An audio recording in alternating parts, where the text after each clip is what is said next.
C'est toujours un immense plaisir d'accueillir Thomas Mustin, que vous connaissez aussi sous le nom de Musti, n'est-ce pas Lise? Oui. Et cette fois-ci, c'est pas le chanteur qui vient nous rendre visite, c'est le comédien. Bonjour Thomas. Comédien pianiste. Comédien. Oui, oui, oui. Comédien d'abord, surtout. Glenn Gould, naissance d'un prodige, c'est un spectacle, c'est du théâtre, c'est aux Galeries à Bruxelles. Tu es en pleine répétition pour l'instant et surtout, tu as été en pleine préparation avant et c'est du costaud. Oui, hein. parce que c'est un gros morceau de Glenn Gould qui est l'un des plus grands pianistes du XXe siècle, qui a marqué vraiment l'histoire de la musique pour ses interprétations particulières, mais aussi pour sa personnalité. Certains disent que c'était un excentrique, d'autres disent que c'était un autiste Asperger. Il y a plein de théories, il y a 10 000 théories sur sa personne, mais il a marqué de son empreinte l'histoire de la musique, donc par ses interprétations, mais aussi par sa personnalité unique. Et donc c'est un énorme morceau, mais il faut un peu se détendre et désacraliser le truc et attaquer ça. C'est aussi une pièce qui parle d'enjeux familiaux, la manière dont une mère peut être beaucoup trop protectrice avec son fils, le couver, et aussi la manière dont l'art peut bouffer l'artiste et qu'ils deviennent presque fous, Oui, voire c'est pas une névrosés. pièce pour les grands spécialistes de musique classique ultra pointus. Je pense que si on n'est pas grand connaisseur de Glenn Gould, on peut quand même s'y retrouver parce qu'il y a des thématiques universelles, la famille, il y a aussi c'était quelqu'un de très fragile aussi, qui est un peu en marge, qui n'a pas tous les codes de la société qui l'entoure, qui a ses propres codes en fait. Ouais, voilà, il est un peu dans sa bulle et donc je crois que c'est aussi sur quelqu'un d'un peu extraordinaire. Et comment, c'est des thèmes moi que j'affectionne particulièrement, comment il rentre en contact avec les autres, comment il traverse sa vie. Et oui, il y avait de l'hypocondrie, de la paranoïa, des névroses. Et donc c'est un personnage vraiment qui est sur un fil. Et c'est ça qui est intéressant. C'est fou parce que, et après je laisserai Lise poser ces questions, parce que je vois vas-y, qu'elle trépigne. C'est fou parce que tes derniers albums, ça parle de ça On aussi. est totalement dans ces thématiques. Et donc c'est pour ça que quand Fabrice Gardin, le metteur en scène, me l'a proposé, j'ai vite dit oui parce que c'est des personnages qui résonnent, c'est ceux qui doivent trouver leur place, ceux qui sont un peu en marge, et ça m'intéresse. Ça t'a pas fait peur de te dire que tu vas incarner quelqu'un d'aussi iconique, je vais dire, et de devoir t'attaquer à ces compositions au piano? Ça fait un peu peur, mais le metteur en scène m'a vite rassuré parce que l'idée n'est pas d'entrer dans un pastiche un peu simple ou une parodie ou de devoir imiter. Il faut trouver. Voilà, on parle de Glenn Gould, mais finalement, c'est des thématiques qui dépassent le sujet même de la pièce. Donc, c'est sur quelqu'un qui est en marge et qui doit essayer de trouver sa place et qui est une famille dans laquelle il y a des rapports assez compliqués, parfois presque malsains, notamment avec la maman. Ouais. Et d'autres. Évidemment, ça fait peur, mais j'ai aussi tout de suite dit à Fabrice que je ne suis pas un pianiste technicien.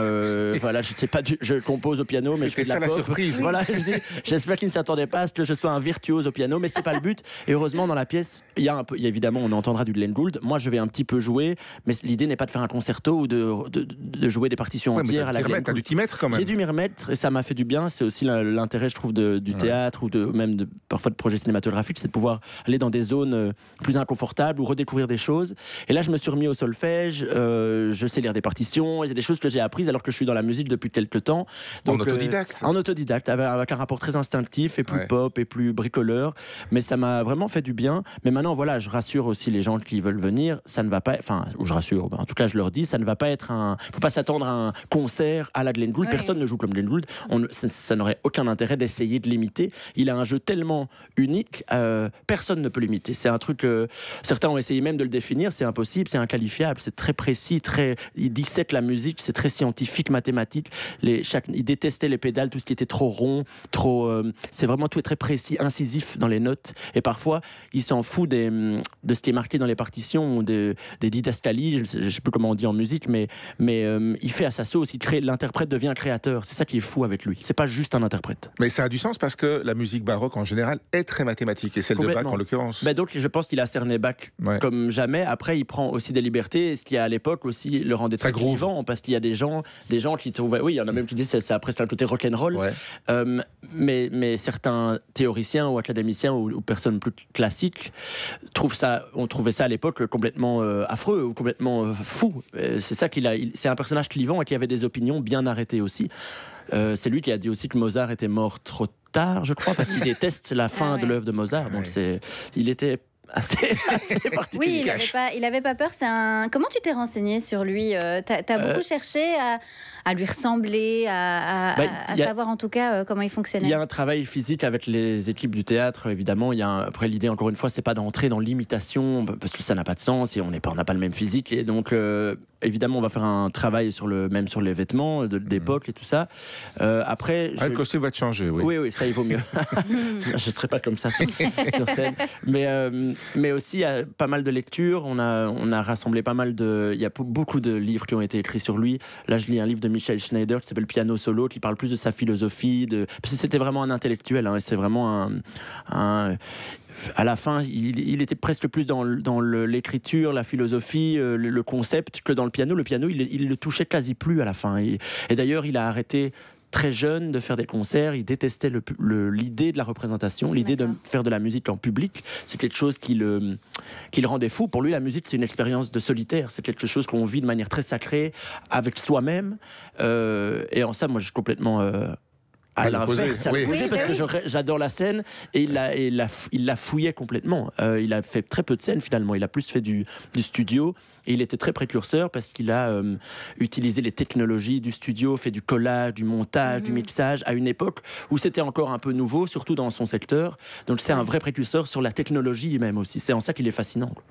Quand tu as commencé les répétitions, tu es rentré comment ou comment Fabrice, le metteur en scène, est rentré dans le projet? C'est par Glenn ou bien c'est vraiment par la relation avec la mère qui est quand même très importante dans sa vie? En fait, le texte de Yvan Calberac, c'est une pièce qui a déjà été montée à Paris, qui est écrite par Yvan Calberac et qui a vraiment fait un beau succès en France. Mais lui, son axe d'auteur, c'est vraiment la cellule familiale. C'est vraiment comme ça qu'il le voit. C'est en ça que je dis que oui, ça parle de Glenn Gould, mais j'ai l'impression que ça pourrait parler de quelqu'un d'autre aussi. Donc les gens qui ne connaissent pas Glenn Gould vont aussi pouvoir s'y retrouver parce qu'il y a d'autres thématiques.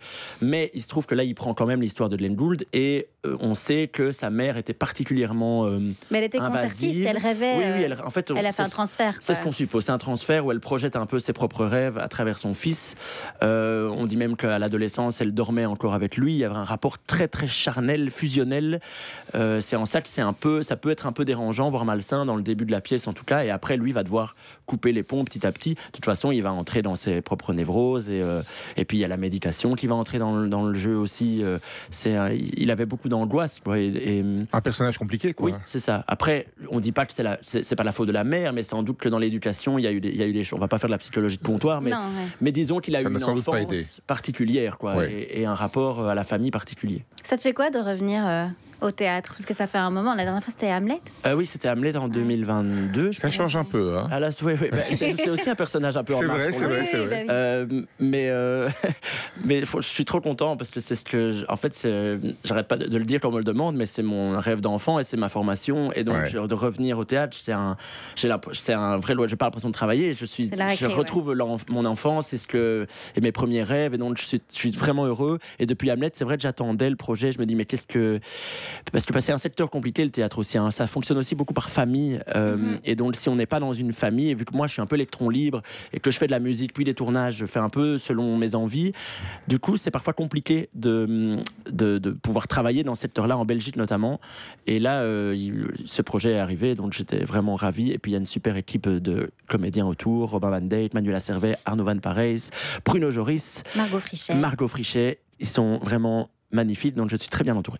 Avec des personnages pour un comédien qui sont, dans tous ceux que tu as eu l'occasion de jouer au théâtre, à chaque fois très différents les uns des autres. Oui. Donc c'est un peu comme si, j'ai l'impression, tu mettais un petit drapeau supplémentaire sur le fuselage de ton avion. Quoi. Très différent, mais il y a quand même une sorte de fil rouge. Je me souviens même où Patrick Dils en tournage. En fait, il y a quand même chaque fois ce truc qui revient. Et, des personnages un peu torturés. Oui, c'est ça, un peu sur un fil en marche. Quoi. Je ne sais pas comment le dire autrement. Et chaque fois, ça me plaît, ça me parle, mais évidemment qu'ils sont très différents sur plein d'aspects. Hein. Entre Patrick Dils et Glenn Gould, on n'est pas du tout dans les mêmes mondes, on va dire.